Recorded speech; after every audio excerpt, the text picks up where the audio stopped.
여러분 혹시 8월 15일이 어떤 날인지 알고 계시죠? 우리가 8월 15일이 무슨 날이냐 하면 어떻게 대답해요? 광복절이라고 흔히 대답하죠. 건국절이라든가 건국일이라고 말하는 사람은 별로 없는 것 같아요. 제가 이 남한에 와서 보니까 우리나라가 1948년 8월 15일에 건국되었는데, 대한민국이 건국되었는데, 이 8월 15일 건국절에 대해서 별로 말하지 않더라고요. 마치 부끄러운 어떤 것을 숨기는 것처럼 왜 그것을 드러내지 않는지 잘 이해가 되지 않습니다. 북한의 건국절은 언제인지 아시죠? 북한에서 오신 분들. 언제입니까? 9월 9일이에요. 지난주 목요일이었죠. 북한은 건국절이면 해마다 이 성대히 이렇게 뭐 여러 가지 행사도 치르고 사람들 닭닭질하면서 어쨌든 그 시간들을 보내고 있습니다. 그리고 북한의 국호가 조선민주주의 인민공화국인 것을 아시죠? 북한 국호에 민주주의와 인민이 들어갔어요. 그런데요, 북한만큼 비민주주의적이고 그리고 또한 반인민적인 국가는 지구상에 별로 없습니다. 그러면서도 너무나도 당당하고 뻔뻔스럽게 해마다 그런 건국절을 이렇게 성대히 기념하는 거예요. 그런데 우리는 왜 건국절이 잠잠한지 모르겠어요. 이번 북한 구구절에도, 북한에서는 구구절이라고 합니다. 새벽 자정 0시가 시작될 때 굉장한 행사를 했습니다. 열병식이 있었죠. 여러분 뉴스를 통해서 와서 알겠지만 작년도부터인가 갑자기 이 자정에 행사하는 일들이 생겼어요. 왜 그런지는 모르겠지만 여러분 그것 때문에 북한 주민들이 더 닭달질 당하고 고통을 당합니다. 평양에서 그러한 행사들이 진행되지만 그것을 위해서 지방에서도 사람들이 모일 수도 있고 또 평양 시민이라 할지라도 그 밤중에 수만 명의 사람들이 거기에 집합해 가지고, 그런 행사들은 1호 행사이기 때문에 적어도 6시간, 7시간 전부터 그 행사를 위해서 대기하는 거예요. 우리 남한처럼 교통이 발달하고 자가용 차가 있다면, 그리고 또 대형 버스를 통해서 사람들을 실어 나른다면 별 문제 없지만, 여러분 그 행사가 끝나면 그 자정에 집으로 돌아갈 때 많은 사람들이 걸어가야 합니다. 평양시가 이 서울시보다 면적이 훨씬 더 넓어요. 그러니까 그런 부분들은 우리가 잘 보지 못하죠. 북한은 정말 우리가 아는 것처럼 어떤 민주주의적인 국가나 또 인민을 위한 그런 국가가 아니라 어떤 한계 일가를 위한 왕조인 것입니다. 그럼에도 불구하고 건국절이라고 그렇게 성대에 보내는 거예요. 제가 그것을 보면서 우리도 다음 해부터라도 자랑찬 이 대한민국이 세워진 이 건국절에 기뻐하고 또 이 나라를 위해서 기도하고 즐거워해야겠다, 이런 생각을 해보았습니다.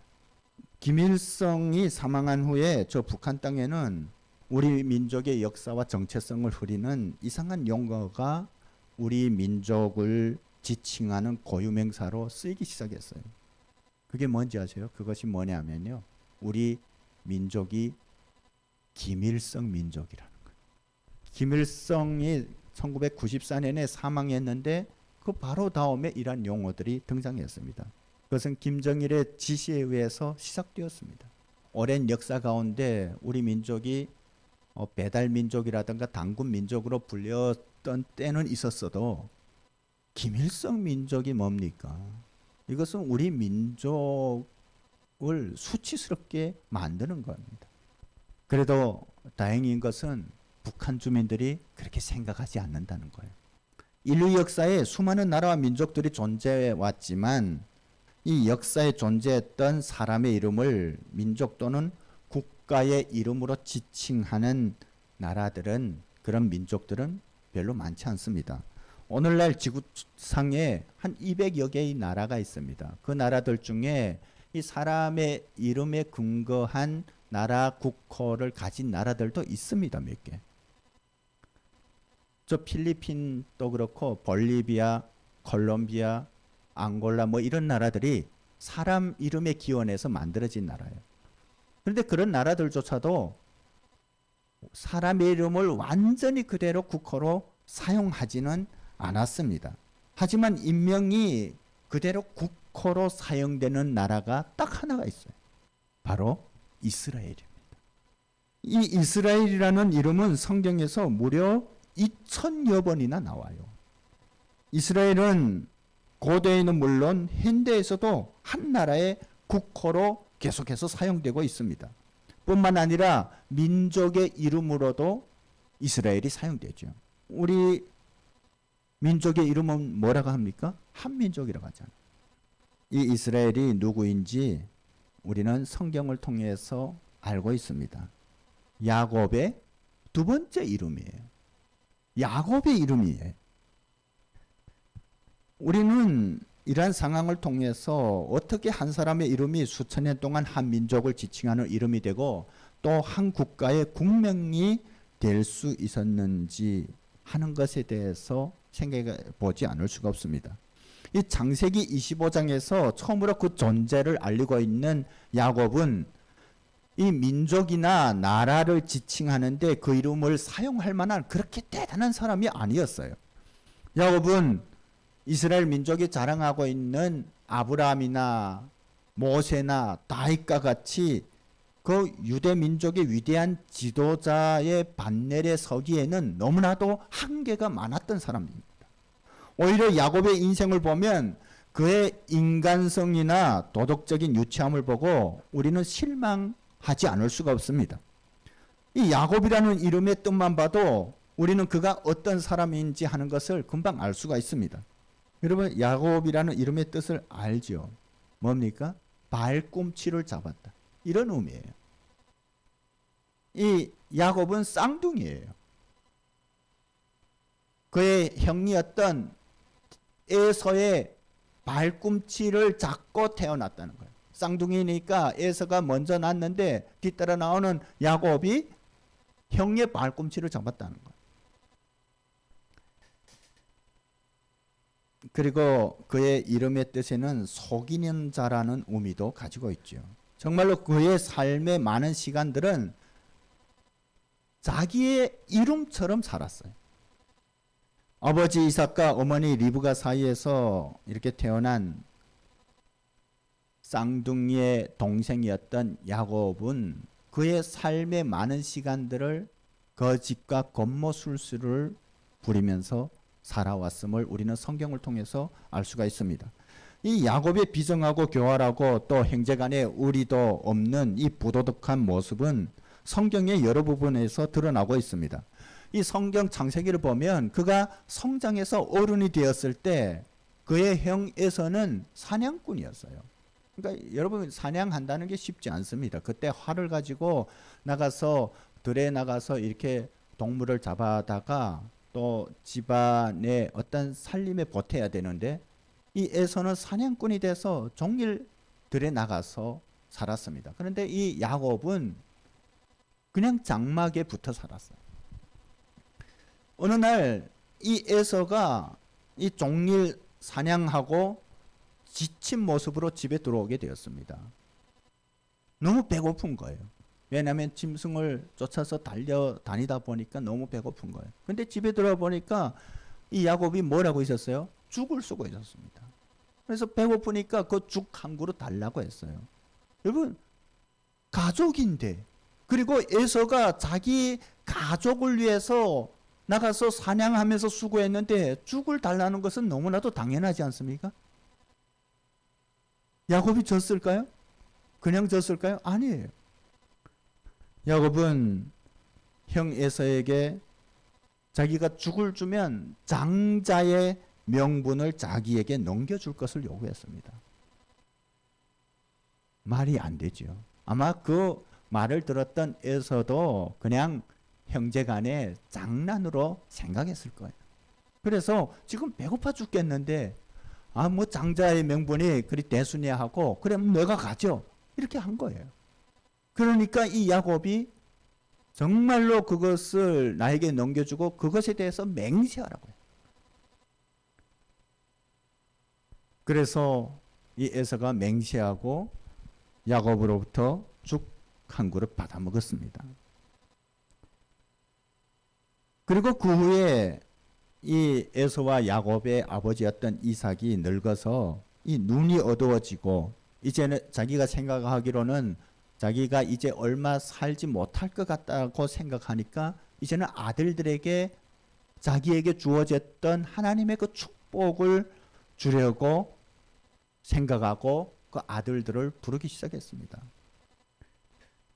에서가 장자였기 때문에 이 이삭은 에서를 불러서 장자의 축복을 주려고 했죠. 그런데 이 아버지 이삭은 에서를 불러가지고 축복하기 전에 내가 사냥꾼이니까 들에 나가서 짐승 하나 사냥해 가지고 와서 그것 가지고 맛있는 내가 좋아하는 요리를 해서 먹게 하라. 그 다음에 내가 축복해 주겠다. 왜 그랬는지는 모르겠습니다. 어쨌든 그런 요구를 했어요. 근데 그것을 누가 들었냐면 어머니 리브가가 엿들은 거예요. 그리고 그것을 야곱에게 알려주었습니다. 그리고 야곱으로 하여금 그 에서처럼 꾸미게 하였어요. 에서는 좀 건장한 기질인가 봐요. 그리고 그의 손에는 이렇게 털이 많고 이런 좀 동생하고는 다른 모습을 가지고 있었습니다. 그렇게 꾸미게 했어요. 그리고 자기는 염소 2마리를 잡아가지고 그것이 마치 사냥해온 짐승 요리인 것처럼 그렇게 요리를 만들어가지고 야곱에게 주어서 아버지에게 가져가게 했죠. 그리고 눈먼 아버지 이삭으로부터 이 야곱은 장자의 축복을 받게 됩니다. 그런데요, 그걸 혹시 실수했으면 바꿀 수 있지 않냐 이렇게 우리가 생각할 수 있지 않습니까? 그런데요, 이 이삭의 이 축복 기도는 단순히 아버지가 아들을 위해서 빌어주는 정도가 아니고 하나님의 축복의 언약을 계승하는 것이라는 것이. 이것은 축복을 확정하는 선포였어요. 그것 때문에 이 야곱은 명실상부한 이삭의 장자요 하나님의 언약의 계승자가 됩니다. 이 축복을 받기 위해서 열심히 들에 나가서 이 사냥하고 돌아온 에서가 그 사실을 알게 되었어요. 그런데 이미 그때는 때가 늦은 거예요. 그러니까 이 에서의 마음이 어떻겠습니까? 어쩌면 이럴 수 있냐? 자기 동생에 대한 적대감이 타오르기 시작했어요. 그래서 이제 아버지가 살 날이 얼마 남지 않았기 때문에 그때까지만 참자.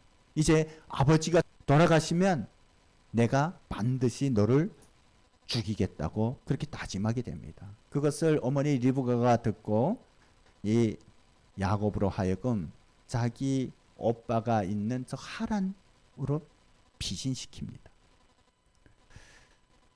하여 이 야곱은 리브가의 오빠인 라반의 집, 자기의 외삼촌 되는 라반의 집으로 피신하게 되죠. 이처럼 이 야곱은 자기의 욕망에만 충실했던 사람이었다는 것이죠. 자기의 욕심을 이루는 데는 수단과 방법을 가리지 않고 끈질기게 노력을 가해왔습니다. 그는 굉장히 자기중심적인 사람이었습니다. 이 야곱은 그 삼촌의 딸들, 자기 사촌들을 좋아하게 됐어요. 그런데 그 중에 누구를 좋아했습니까? 라헬을 좋아한 거예요. 근데 자기 욕망을 이루는 데는 굉장히 성실하고 꾸준합니다. 그 라헬을 얻기 위해서 14년 동안이나 그 힘든 시간들을 견디기도 했어요. 야곱은 삼촌 집에 가서도 자기의 어떤 모습들을 계속해서 드러냅니다. 우리가 창세기 이 이야기들을 보면 이 삼촌은 굉장한 부자였어요. 그에게는 많은 목축들이 있었는데 이 야곱이 삼촌에 가지고 있는 목축 가운데서 건강하고 튼실한 것을 이 겉모술수를 써서 다 자기 것으로 만들고 병들고 허약한 것을 다 삼촌 것으로 남겨두었습니다. 그러니까 삼촌으로부터 당연히 미움을 받게 되고 알력관계에 놓이게 되죠. 야곱은 하나님을 믿는다고 하였지만 자신을 철저하게 의지했던 사람이었습니다. 야곱이 형의 장자권과 축복을 가르친 것은 그가 하나님보다 자기의 계획과 지혜를 더 의지했기 때문입니다.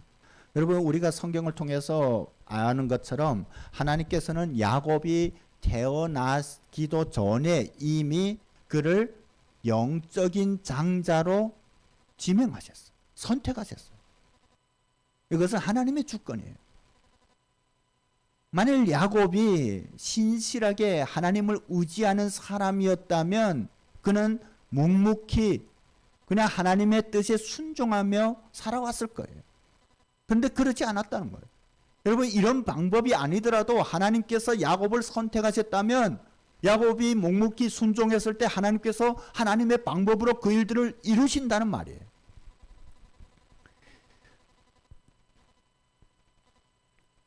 그럼에도 하나님께서는 이 어려운 요소마다에 야곱에게 나타나시어 하나님께서 그와 함께 하시고 지켜주신다는 것을 확신시켜 주셨습니다.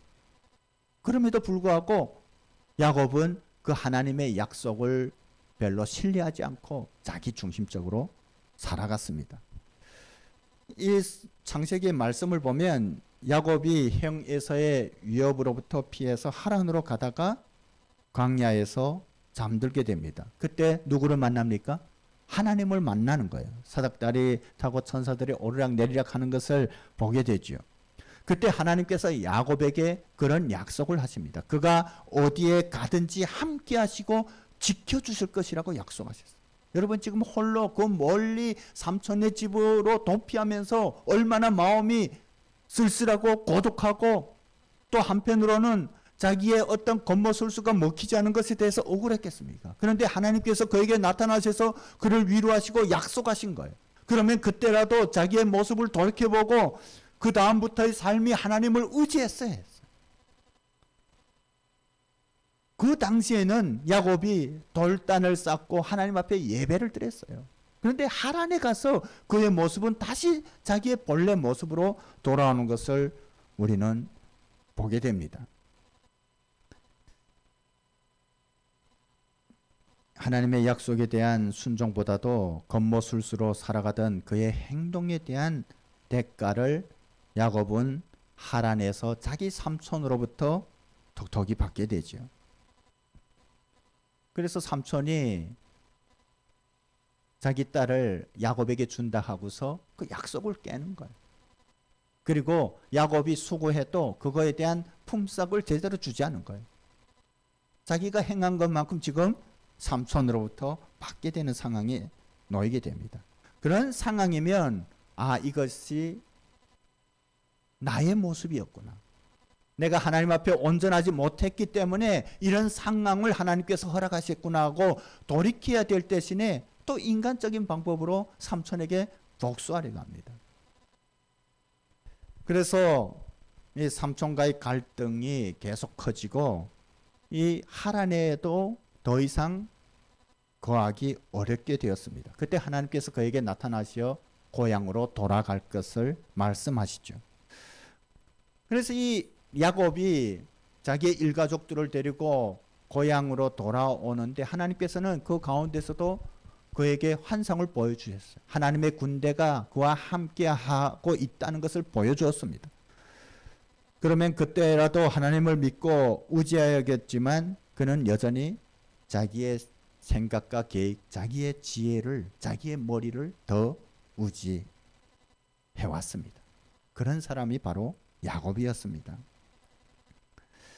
이 하나님께서 야곱에게 내가 너와 함께 하시겠다고 이렇게 환상을 통해서도 보여주시고 했음에도 불구하고 그의 마음에는 두려움이 있었어요. 왜냐하면 자기가 지은 죄 때문에 이제 고향에 돌아가면 누가 있습니까? 형 에서가 있는 거예요. 지금 돌아가면서 그 두려움에 꽉 잡혀 있었어요. 그래서 하나님의 약속을 까마득히 잊고 자기의 방법으로 그 상황을 어떻게 모면해 보려고 애쓰는 모습을 우리는 성경에서 찾아볼 수가 있습니다.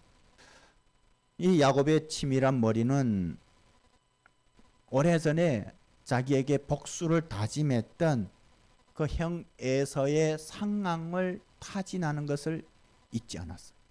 그래서 지금 가면서 먼저 선발대를 보내요. 하인들을 보내서 그 에서의 일투족을 탐문하게 합니다. 지금 에서가 어떤 생각을 하고 있고, 그리고 또 지금 어떤 상황인지 지금 그것에 자기의 방법으로 대처하기 위해서. 그러면서 마음에는 계속 조마조마한 거예요. 형이 지금 오래전에 그 마음을 그대로 가지고 있으면 어떨까? 그런데요, 끝내 우려하던 일이 일어나고 말았습니다. 그곳에 가서 상황을 보았던 그 사람들이 돌아와서 말하는 거예요. 이 동생 야곱이 온다는 소식을 듣고 형 에서가 많은 군대를 거느리고 지금 마주 온다는 거예요.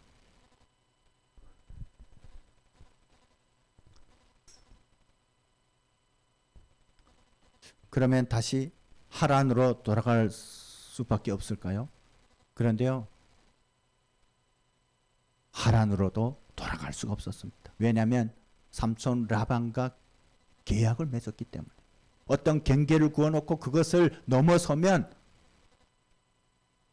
똑같은 위험이 야곱에게 돌아온다는 것입니다. 진퇴양난에 빠졌어요. 여러분, 그런 순간이라도 돌이키고 하나님, 내가 이제는 주님밖에 의지하지 못하겠습니다. 주님, 나를 도와주십시오. 이렇게 구해야 됐습니다. 그런데 그 순간에도 장깨를 부렸던 것이 바로 이런 야곱의 모습이에요. 그래서 어떻게 했냐면 그 말을 듣고 자신의 재물과 목숨을 어떻게 하나 지키려고 그 일행을 둘로 가르는 거예요. 그러니까 이것도 절반을 입니다. 먼저 선발대로 보낸 그 무리가 형 에서로부터 어떤 피해를 당하면 그때라도 뒤로 따라가다가 튀려고 그렇게 생각했습니다. 그것도 해보고 그 다음 어떻게 하면 형의 마음을 돌려볼까 하고 또 정말 살점처럼 아끼는 그 자기의 재물들을 떼어서 형에게 뇌물도 보내기도 했습니다. 여러분, 그것이 야곱의 신앙이었어요. 야곱의 모습이었어요. 우리의 삶 가운데서도 때때로 이와 같은 야곱의 모습들이 나타난다는 것입니다. 때로는 우리의 바람에도 불구하고 우리의 뜻대로 되지 않을 때 여러분, 우리는 어떻게 그 상황들을 대처합니까? 우리가 실은 외형적으로는 하나님 앞에 기도하고 구하기도 해요. 그런데 마음에는 그런 확신이 없다는 거예요. 뭔가 하나님 앞에 구할 때 그러다가 하나님의 응답이 이루어지지 않으면 어떨까라는 우구심 때문에 어떤 자기만의 방법들을 모색하고 있다는 거예요. 그래서 만약의 경우들을 생각해서 어떤 자기만의 계획과 방법을 만들어 놓고 배수진을 치고 있다는 거죠. 기도는 합니다. 예배는 드려요. 그러나 여전히 자기의 생각으로 자기의 어떤 계획으로 그러한 상황들을 모면하려고 한다는 것입니다.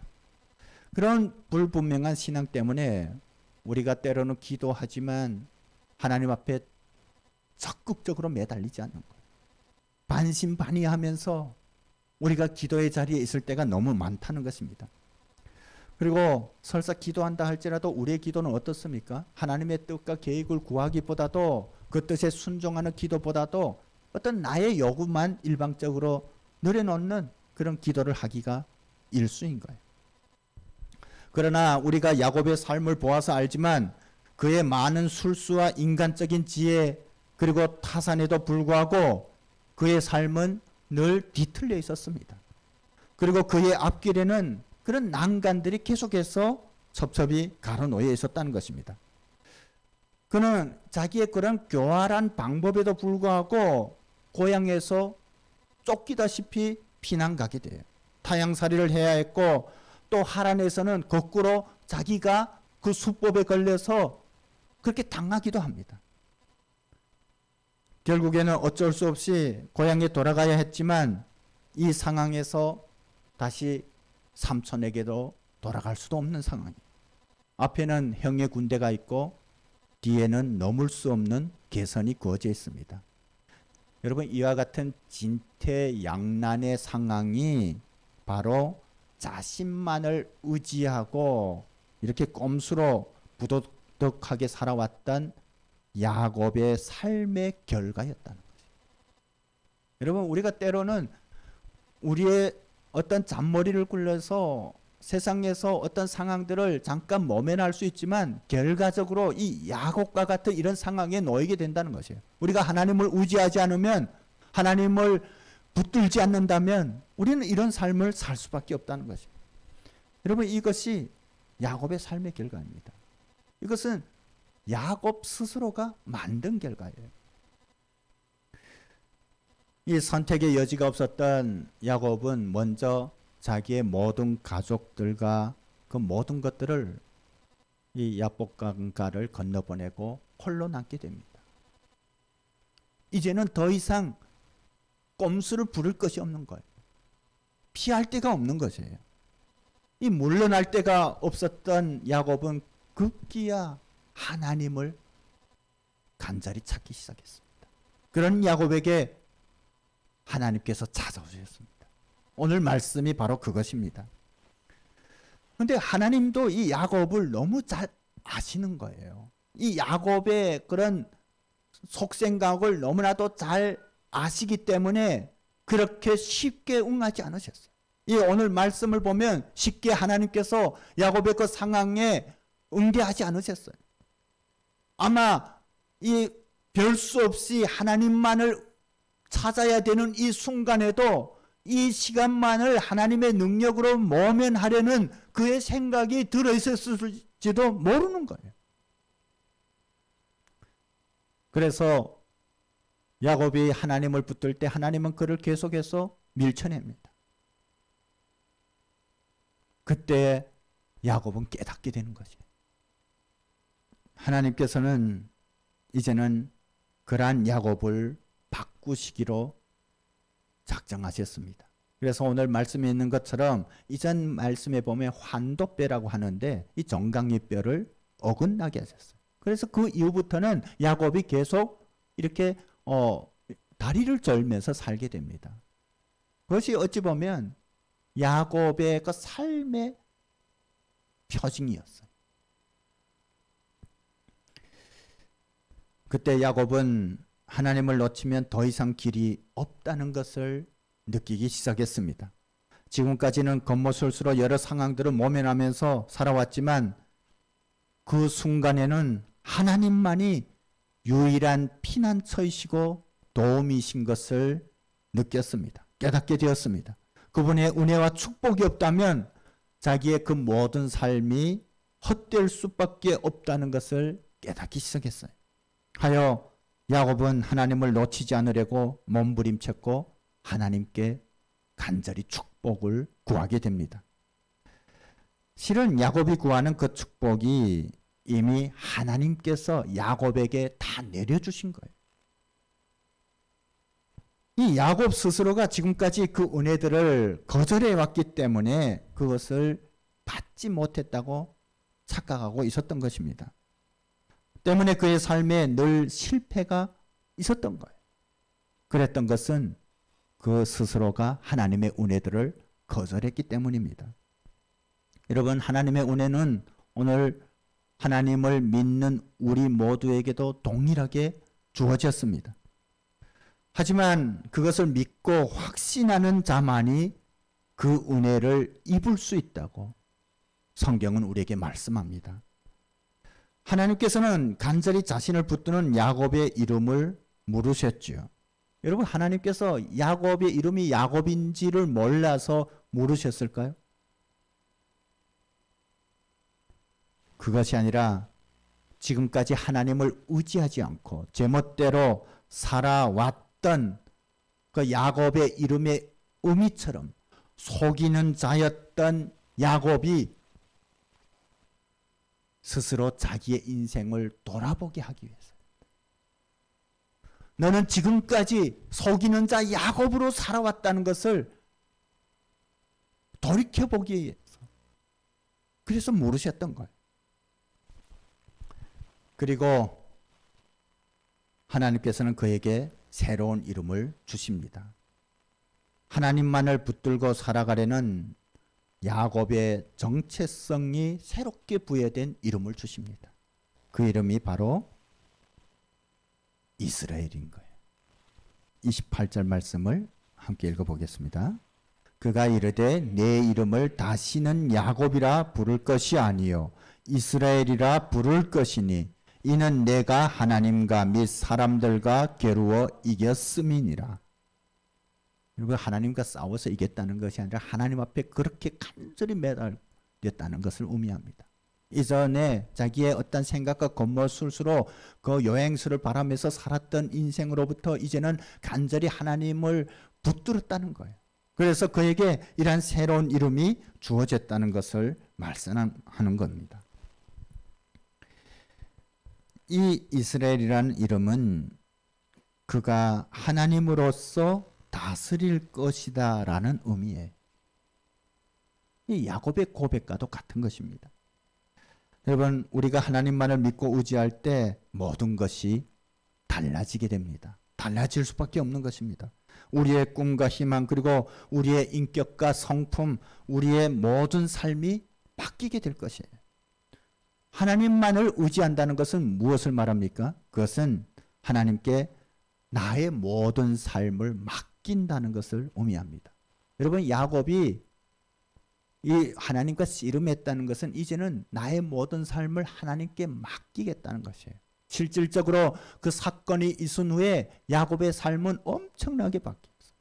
물론 그가 완벽하게 되진 않았지만 이 하나님과 씨름했던 전과 후의 삶은 완전히 달랐다는 거예요. 솔직히 우리의 삶을 세상에 던져봤자 결과적으로 별 볼일 없이 끝나는 것을 우리도 알고 있습니다. 여러분, 어떤 사람이든 인생의 결말은 다 거기서 거기인 거예요. 아무리 돈 많고 권력을 가진 사람일지라도 또 그렇지 않은 사람일지라도 갈 때는 그냥 똑같은 모습으로 갑니다.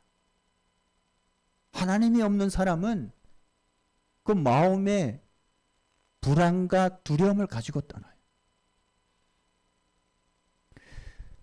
여러분, 우리의 미래가 야곱보다 더 나을 수 있다고 장담할 수 있습니까? 우리가 그런 헛된 미래를 위해서 야곱의 모습처럼 그렇게 겉모술수로 여행수로 살아간다고 해서 야곱보다 더 우월한 삶을 살 수 있다고 생각합니까?